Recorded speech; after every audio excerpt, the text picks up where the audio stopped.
Isn't that the song from Tingo's recording? That's right. It's called La Oraciones. It was a popular song during the revolution a century ago. I believe they once considered making it the official national anthem of Calvard. Yeah, but they decided against it. They went with Swear on the White Cloves instead. It is a song about the fall of the nobility and the rise of the people. In theory, an ideal fit for the freshly minted revolutionary government. Alas, there was a hint of a lingering fondness for the old kingdom in the lyrics. And they couldn't change them because the song was too well known at that point. So they went with a different tune. We didn't come here for a history lesson, you prick. Perhaps not, but I welcome you all the same, Arkwright. And I will extend my warmest greetings to your employees and your concierge. It's good to see you as well, Roaring Lion. I have cast that name aside. You would do well to forget it. The past is a matter of great import on this particular occasion, so I'm afraid I can't do that. And I can't forget yours either, Anya's Gramhar. You may hide under a false name, but you can't pull the wool over my eyes. Right. That would be your real name, wouldn't it? Guess I never really thought about it before. Yes, I've been using my mother's maiden name ever since my father took up office. It's what our protection service recommended 2 years ago. I've just gotten used to it at this point. I was caught off guard by your father's intervention in this affair, though I shouldn't have been surprised. He has always been a man of action. He's quick to conduct blackmail and other self-serving political decisions. That's part of why I believed there was room for negotiation between us, but that ship has sailed. I'm sorry, what? The President of the Republic would never cut a deal with a man who wiped out an entire village. Especially when it's his people. My father wouldn't stoop to your level. I wouldn't be so sure of that if I were you. I've heard rumors that he entered into an agreement with the Society. But let's put that aside. I shouldn't be driving a wedge between you and your father. Your relationship with him is fractured enough as it is. So we can leave it at that. Though I am curious as to how he merged the Epstein bloodline with his own. Actually, he didn't really. Her grandmother was adopted, so she's not a blood relative of Epstein. You really like getting under people's skin, don't you, Dantes? Actually, what do we even call you now? Don Dantes? His Highness Prince Dantes? Or High Priest Dantes of the DG cult? While we're at it, let me ask you something else. Back in Oracion, it didn't seem like you knew for sure that I was your target. But that's changed now, hasn't it?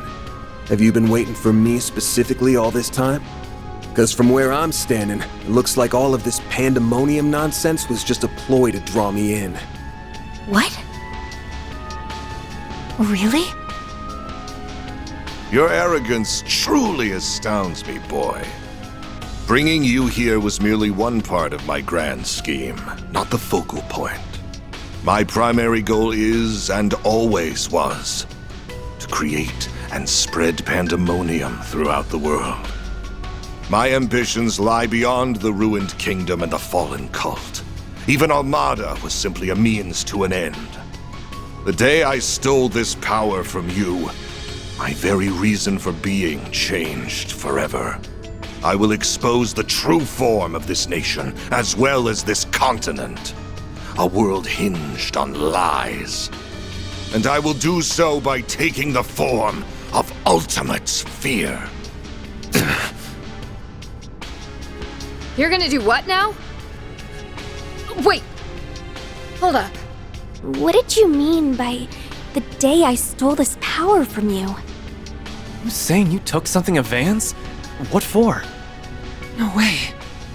Is that what turned the capital into pandemonium? With the Genesis as its conduit? Precisely. It all began 11 years ago, when I received a curious report from one of our lodges. They captured a boy who was born with a demonic element, and they were attempting to extract it by any means necessary. The members of the DG cult were out of their minds. Not that I'm in a position to judge, of course, but to them, no idea was taboo. Anything was fair game as long as it furthered their goal to reject the existence of the goddess. Nevertheless, the vast majority of their misbegotten schemes came up empty, but on occasion, they would happen upon a gold mine. And their crowning achievement was finding the diabolic core that resided in the boy. That core possessed unspeakable power. It had no place within this realm of existence. It was a forbidden fruit that was ripe for the taking. So naturally, I seized it. I told them to hand it over, and they couldn't very well refuse the request of Calvardian royalty and their high priest. Before that day, I had no dreams nor ambitions to speak of. I led a hollow existence. But the moment I laid eyes on that core, I instantly came alive. I was drawn to its radiant beauty, and I was sucked in by its blackened splendor. I welcomed it into my body, and then I was reborn. Eventually, the cult came under fire by the Society, and then it was nearly annihilated by a large-scale operation led by a famous bracer. But I avoided the fate that befell the cult. I escaped using my newly acquired demonic power. After that, I began my life anew in the Mafia. I deceived Armada's witless leader with ease and put him to the sword. Then I gathered minions who would do my bidding, including Melchior, who hailed from the group that was birthed by my former abode.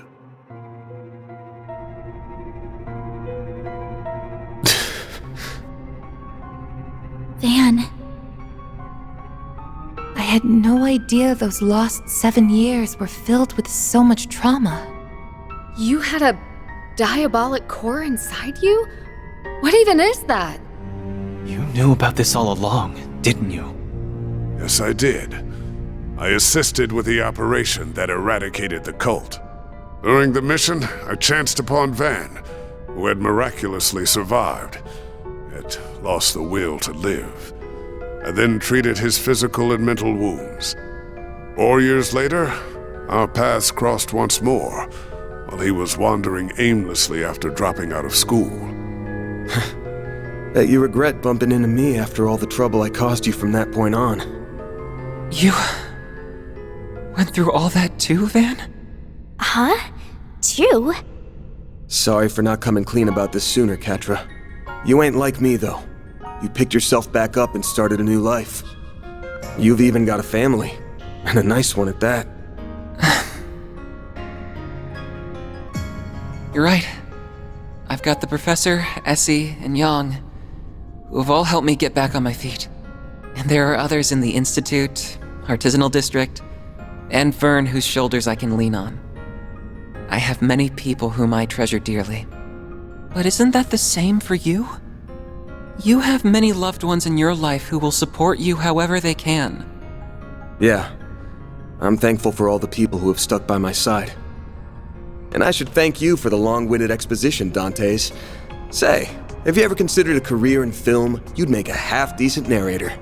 You're letting those badass vocal cords go to waste. Why don't you ditch this Mafia gig and shoot for a big debut on the big screen? I'll even set you up with Gotti. Who knows? Maybe you'll land yourself a starring role in a sexy romance flick with Judith. Oh, hell no! Ridiculous. I can never return to an ordinary life in this world, nor do I have any desire to. All I want is for this meaningless chapter of existence to draw to a close. And I will write its end myself. Come forth, Apeiron!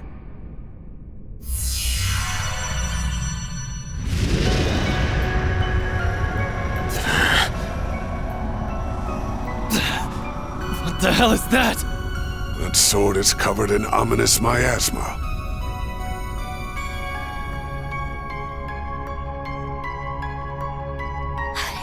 It's those glyphs again! So you've become an undead too? That can only mean one thing. You definitely perished that day in the palace. Indeed. And of course, this is not the Empire's curse at work. In order to unleash the full breadth of the Diabolic Core's power, I had to cast aside the shackles of mortality. So I put my plan into motion. First, I burned Cray to the ground, so that I could set the stage for the game in Oracion. That village made for the perfect sacrificial lamb.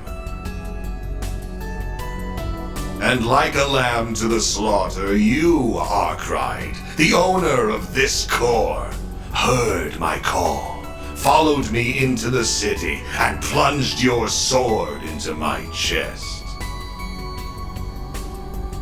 Thanks to you, I have been reborn as an undead, and now I wield the power to use the Genesis to unfurl pandemonium throughout the land.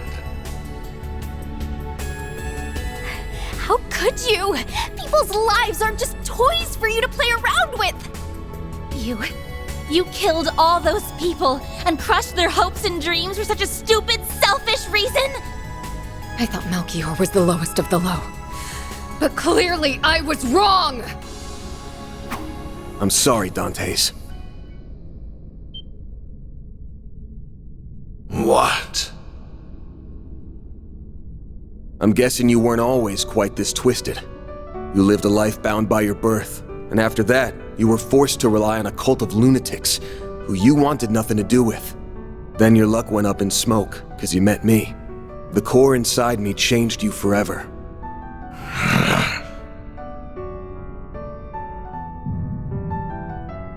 What happened to Cray, Dingo, and those who died in Oracion, and even Pandemonium itself, all comes back to one troublesome punk. Van, that's not... That's bullshit and you know it. This isn't your fault, Van. The world does not revolve around you, Van Arkwright. I have walked this path of my own free will, and every choice I've made has been mine, and mine alone. How dare you imply otherwise?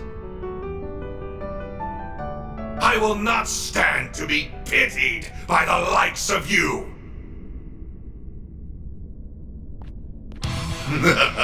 Once you finally breathe your last, the final factor will be unleashed. And then the diabolic core that dwells within me will become whole and return to its true form. At long last, you will finally be mine, empty husk. Not if we have anything to say about it! The crap that's coming out of your mouth is as dumb as your hair, asshole! We cannot and will not overlook what you are saying about Mr. Arkwright. You take those words back! I won't stand for you calling Van an empty husk. He's a wonderful human being. And he's someone who is dear to us all. Now that I know you're beyond saving, I can take comfort in finishing you off one last time. And I'm not just doing that to get my core back. It's a Spriggan's job to take out power-hungry bastards when no one else can! How amusing! I look forward to seeing you try! I'll take you on. Time to bring an end to this charade.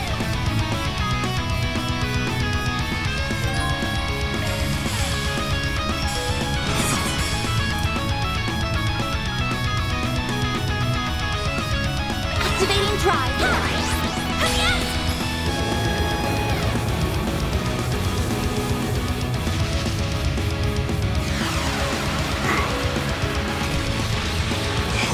Activated skill. goes.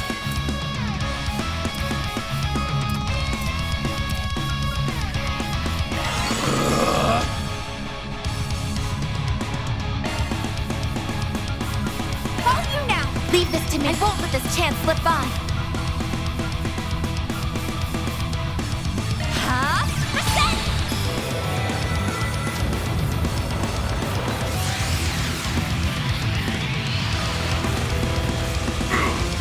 Mr. Salesian!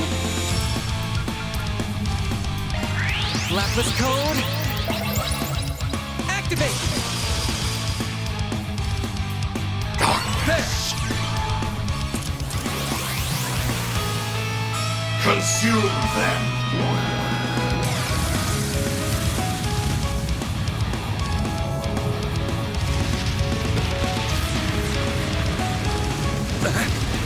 A chance!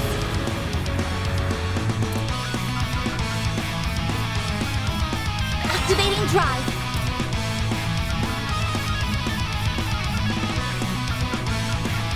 Initiating drive. Stand still! Miss Cordell!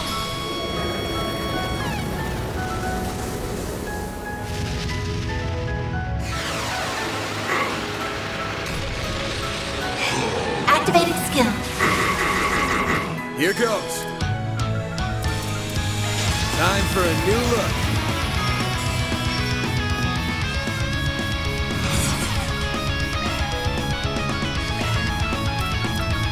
Make it count!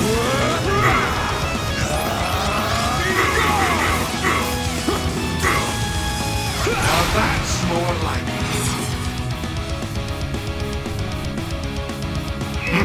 Can't you do better than that?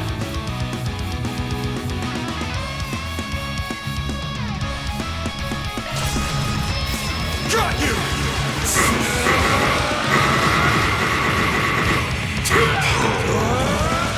You're screwed now!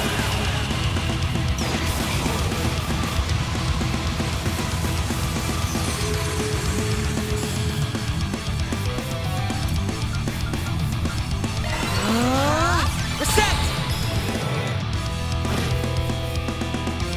That's it. That's more like it. A chance! There! Miss Cordell! Activating skill.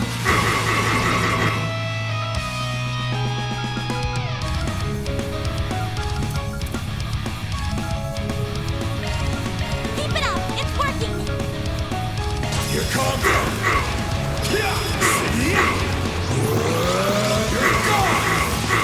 It's nearly time. Nice. Moving on up. I did it! Stats upgraded.